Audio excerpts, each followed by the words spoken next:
오늘 갈라디아서 6장 1절부터 5절까지 말씀을 통해서 거룩한 교회 생활 이렇게 제목으로 말씀을 증거합니다. 조금 더 본문과 밀착된 피부에 와닿는 제목으로 한다면 지체의 죄를 다루는 법, 이렇게 하면 훨씬 피부에 와닿는 제목이 되겠습니다. 여러분, 병원에 가서 간호사 하면 어떤 느낌이 드세요? 간호사 하면은 이게 친절하고 따뜻하고 위로받고 막 이런 느낌 들지 않습니까? 앞으로 아파서 갔는데 웃으면서 어디가 아프세요? 아, 많이 아프시겠네요. 막 이러면서. 근데 막상 주사를 놔줄 때 무섭게 엉덩이를 꼭 2대 때리고 바늘을 꽂지 않습니까? 그럴 때는 여러분 따뜻하다, 친절하다는 느낌이 들지 않고 와, 무섭다, 쌀쌀 맞다, 그렇죠? 이런 느낌이 들죠. 근데 왜 엉덩이를 2대 때리죠? 3대 때릴 수도 있고 4대 때릴 수도 있는데 꼭 2대 때리고 주사를 왜 넣는지 모르겠습니다. 그럼 목사 그러면 어떤 느낌이 드세요? 또 성도 그러면 어떤 느낌이 드세요? 저는 건강한 목사, 또 건강한 성도의 모습도 금방 제가 말씀한 그런 간호사 같은 모습이어야 한다라는 생각이 듭니다. 따뜻하고 넉넉하고 부드럽고, 그렇죠? 그런 면이 있는가 보면 또 믿음의 원리에서 벗어나는, 성경에서 원리에서 벗어날 때는 단호하고 분명하게 선을 긋고 아니라고 이야기하는 이 2가지가 균형 잡힌 모습이 좋은 성도, 실제로는 성숙한 성도의 모습이다, 이렇게 말씀드릴 수 있습니다. 오늘 본문은 교회 속에서 죄 지은 성도를 어떻게 할 것인가, 공동체 전체를 힘들게 하는 성도를 어떻게 할 건가, 어떻게 할 건가, 또 누가 이거를 바로잡고 이거를 조절해야 되나에 대한 구체적인 말씀입니다. 오늘 1절 말씀 다시 봅니다. 형제들아, 사람이 만일 무슨 범죄한 일이 드러나거든 신령한 너희는 온유한 심령으로 그러한 자를 바로 잡고 또 너 자신을 살펴보아 너도 시험을 받을까 두려워하라. 첫 번째 여기서 말씀하는 게 뭐예요? 무슨 범죄한 일이 드러나거든입니다. 명확하고 분명하게 드러나거든입니다. 세상에서도 그렇고 교회에서도 그렇고 한국에서는 이런 말 많이 쓰거든요. 카더라 통신, 뭐뭐라 하더라, 그렇죠? 확인도 안 했는데, 분명하지 않는데 어느 선도가 그랬대, 아무개 집사가 그랬대, 그랬더더라 하는 근거 없는, 확인되지 않는 말들이 자꾸 왔다 갔다 하면서 교회에 시험이 들 때가 있습니다. 교회는 어떤 문제를, 특히 성도들과 관계될 때 분명한 사실의 근거를 둬야 됩니다. 그러지 않으면 항상 말은 더해지거나 꼭 빼지거나, 그렇죠? 단순한데 막 부풀려지거나, 또 자기와 친하거나 이해관계가 있거나 그러면 또 어떤 거는 슬그머니 빼고서 더 얘기하고, 그러면서 정직하지 않게 우리가 반응할 수 있습니다. 그래서 성경 항상 뭐라고 그럽니까? 어떤 문제를 삼을 때 2-3사람의 증인이 있어야만 그것이 사실로서 논해질 수 있다, 이렇게 말씀을 합니다. 적어도 2-3명이 나는 분명히 보았다, 내가 그 자리에 있었다, 이렇게 명확해야지 한 사람 말만 갖고는 그렇게 함부로 판단하거나 이야기하지 말아라 입니다. 우리는요, 놀랍게도 여러 명이서도 같이 잘못 들을 수 있고요, 같이 잘못 볼 수 있고요, 같이 잘못 판단할 수도 있습니다. 그러니까 여러 명이 했었는데도 함께 잘못 보고 함께 잘못 듣고 함께 잘못 판단할 수 있는 게 우리의 연약한 모습의 한 부분이라는 사실을 항상 기억해야 됩니다.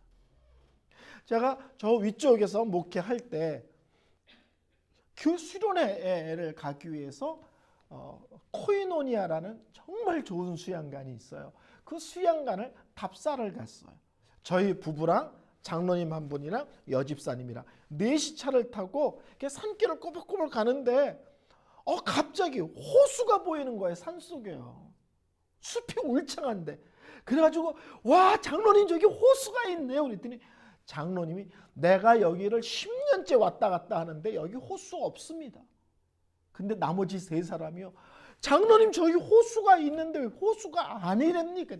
호수 없습니다. 저기 장로님 저기 호수가 보이잖아요. 10년을 왔다 갔다 하는데 호수 없다는 것과 세 사람이 호수가 보인다고 소리를 지르는데 장로님이 계속 아니라는 거예요.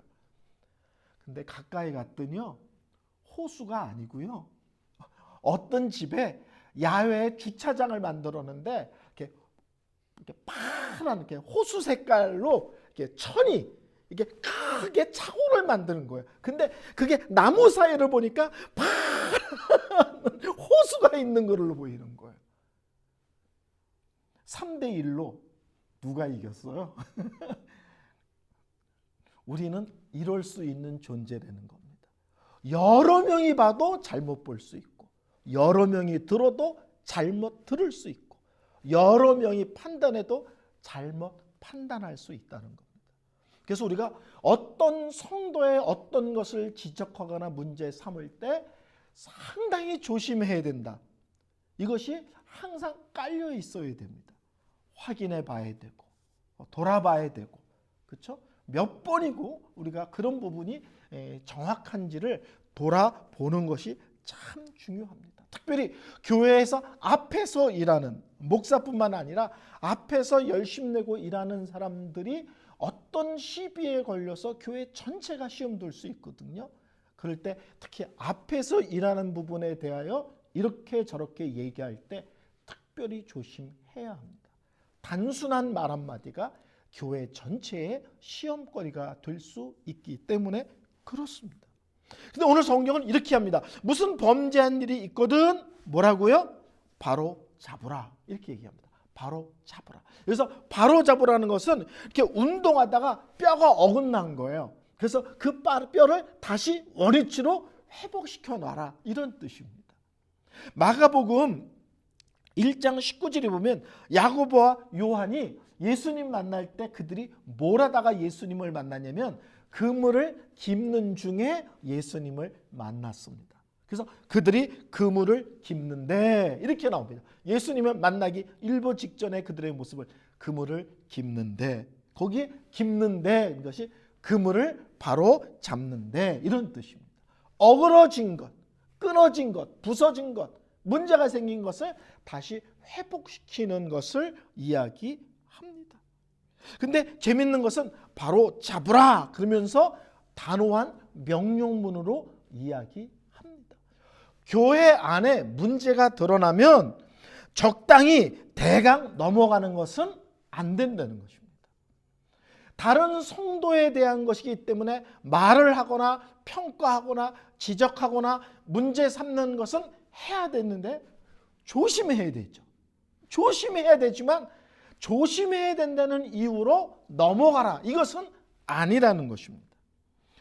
교회는요, 거룩성, 순결성이 너무 중요합니다. 그래서 교리적, 신학적인 순결성도 되게 중요합니다. 여러분이 교회를 다니는데 목사든 또는 새로운 강사든 우리가 믿고 고백하는 믿음의 내용에서 벗어난 이야기를 할 때 아멘 하는 것은 절대 금합니다. 담임 목사가 그런 실수를 해도 아멘 하면 안 되고요. 외부 강사가 와서 그런 얘기하면서 믿습니까? 그러는데 예의상 아멘 하셔도 아니 됩니다. 근데 교회는 어떤 성경의 원리, 신학적인, 교리적인 그런 순결성도 중요하지만 또 하나는 뭐냐면 삶의 순결성입니다. 무슨 말인지 아시겠죠? 우리 생활 속에서도 죄를 짓고 자기를 돌아보지 않고 회개하지 않고 돌이키지 않고 이런 것에 대해서도 교회는 분명한 자세를 취해야 됩니다. 그래서 교회에서 중요하게 여기는 것이 뭐예요? 회개하라잖아요. 잘못했느냐? 문제를 지켰느냐? 죄를 졌느냐? 회개하라. 돌이켜라. 결단하라. 다시금 신앙을 바로 잡아라. 이러거든요. 본인이 그런 것이 있을 때 회개하고 바로 잡는 것도 중요하지만 이것이 교회라는 공동체와 관계될 때는 성도들도 그런 부분에 대하여 분명한 자세를 취해야 된다는 거예요. 요새 유튜브는 원치 않는 화면을 이렇게 띄워줄 때가 있어요. 그래서 제가 산호제에 있는 어떤 교회가 성가대 하는 게 떠가지고 찬양을 들으려고 한번 클릭했더니 그다음부터 산호제에 있는 온갖 교회가 다 뜨는 거예요. 수시로. 한 번 클릭했다고. 근데 어떤 교회를 하나 클릭했는데 제가 잘 아는 교회입니다. 근데 예배의 장면을 보여주는데 성찬식을 하는데 이렇게 하는 거예요. 이것은 주님의 떡입니다. 몸입니다. 이것은 주님의 피입니다. 이러면서 떡과 잔을 주는 거예요. 그분은 천주교입니다. 떡을 주면서 예수님의 몸입니다. 포도주를 주면서 예수님의 피입니다. 그리고 성도들에게 주면 그거는 천주교입니다.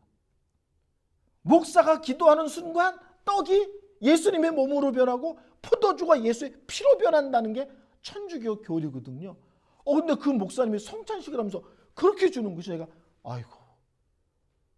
저 말 한마디가 얼마나 엄청난 의미가 있는지를 저렇게 놓치고 말을 하네. 제가 너무 안타까웠습니다.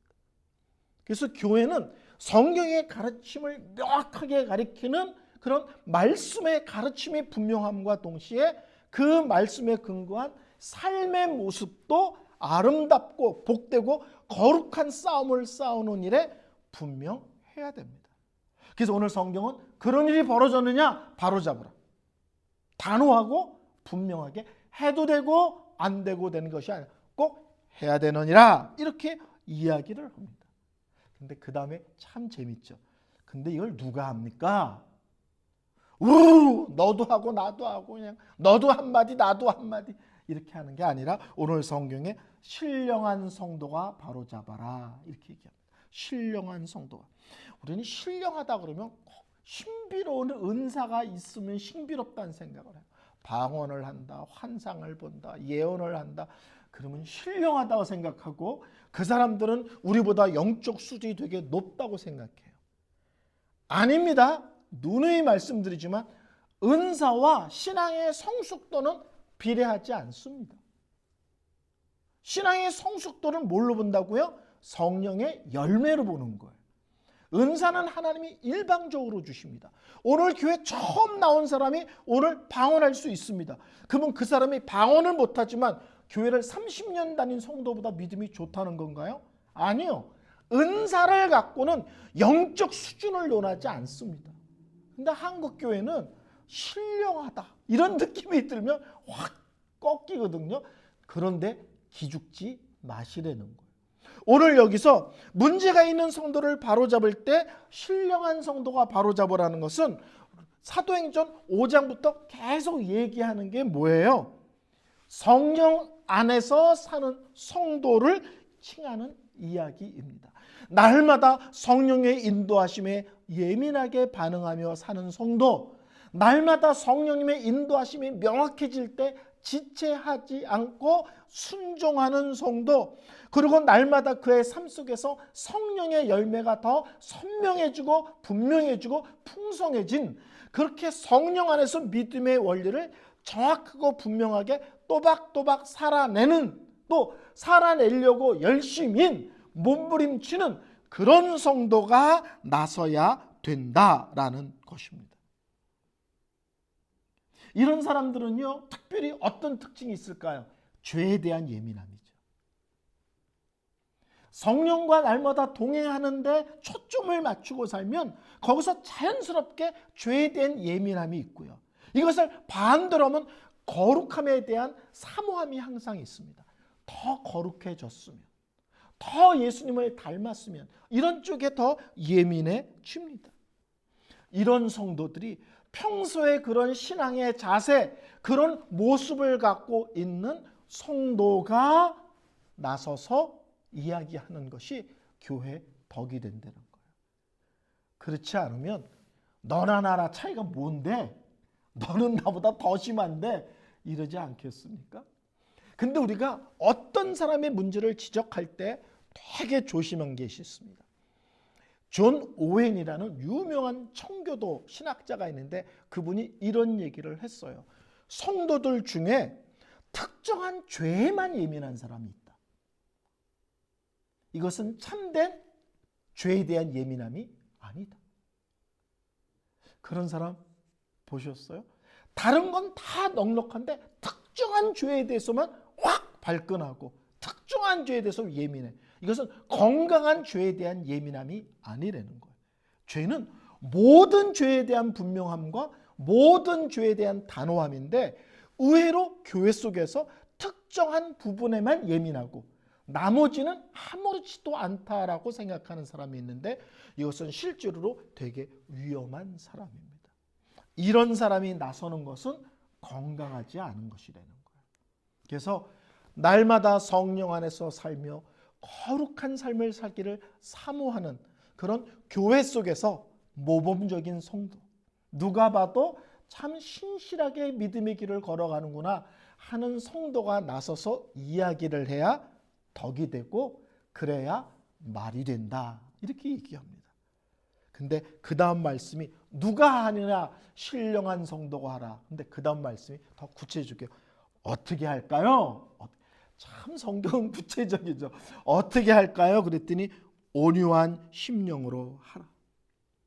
겸손한 마음으로, 불쌍히 여기는 마음으로, 안타까운 마음으로, 기도하는 마음으로. 바로잡는 목적이 그 사람을 공격하기 위해서 그런 거 아니죠. 그 사람을 비판하기 위해서 그런 거 아니잖아요. 그 사람을 망신 주기 위해서 그런 거 아니잖아요. 그 사람이 다시 하나님 보시기에 아름다운 믿음의 생활을 하도록 회복시키려고 바로 잡으려고 하기 때문에 그런 성도들에게 이야기할 사람은 그 마음 기본이 온유한 심정으로. 저는 지난번에도 말했지만 20년 동안 다툼이 있는 교회 담임 목사를 한 적이 있습니다. 그 교회를 수습하는 과정에 많은 교회의 룰을 만들었어요. 회의 룰도 만들고 싸우지 못하게 하기 위해서. 근데 그렇게 싸우는 교회의 특징은요, 지적들을 그렇게 많이 해요. 지적들을. 그래서 제가 또 그때 3가지 룰을 성도들에게 얘기했어요. 누구를 지적하고 잘못됐다고 생각해서 바로 잡으려면 3가지에 나는 합당한가를 항상 확인하라. 내가 지금 이야기하는데 이게 내 마음에 안 들어가지고 그냥 기분에 확 그냥 이상하게 그러지 마! 뭐 이런 지적질이 아니고 내가 지금 입을 여는데 그게 사랑 때문입니까? 저 집사님 내가 너무 사랑하기 때문에 이건 바로 잡아줘야지 참 귀하죠.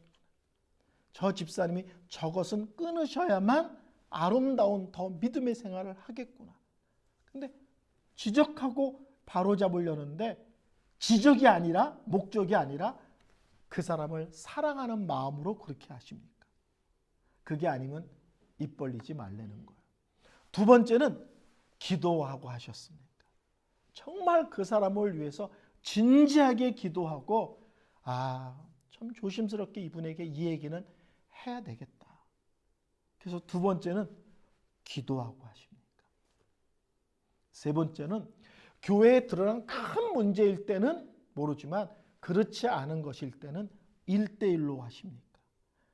어떤 분은 지적할 때 여러 사람이 있을 때 해요. 그러면 듣는 쪽에서는 나를 바로잡으려고 하는 것이 아니라 공개적으로 망신 준다는 느낌이 들 때가 더 많습니다. 자기가 잘못한 거 빤히 아는데 그때 지적하면 여러 사람들 앞에서 자기가 망신당했다고 그래요. 그러면 회복이 되는 것이 아니라 관계가 더 불편해집니다. 잘못에 대한 생각보다는 자기에 대한 주위의 사람들의 얼굴빛, 말 한마디, 눈빛 이런 것에 더 예민해질 수 있습니다. 교회적으로 드러난 큰 문제를 회복할 때는 공동체적으로 바로잡아야 되지만 내가 개인적으로 어떤 일을 권면해야 되겠다 할 때는 1대1로 그 사람이 다른 사람에게 상처가 되지 않게 조심스럽게 접근하십시오. 제가 저쪽 이스트베이에서 목회할 때 항상 지적하고 그것 때문에 언성 높아지고 교회 싸움 나고 하는 그런 교회를 목회해 보면서 제가 성도들에게 제발 이 세 가지 룰을 갖고서 성도들에게 다가가 주십시오. 제가 이렇게 권했습니다. 근데 오늘 본문 보면 이 오늘 본문이 실주는 이런 정신이 있죠. 신령한 자가 온유한 마음으로, 불쌍히 여기는 마음으로, 안타까운 마음으로 그 사람을 회복시켜서 신앙생활을 정상적으로 하게 하기 위한 그런 마음과 자세로 얘기해야 된다.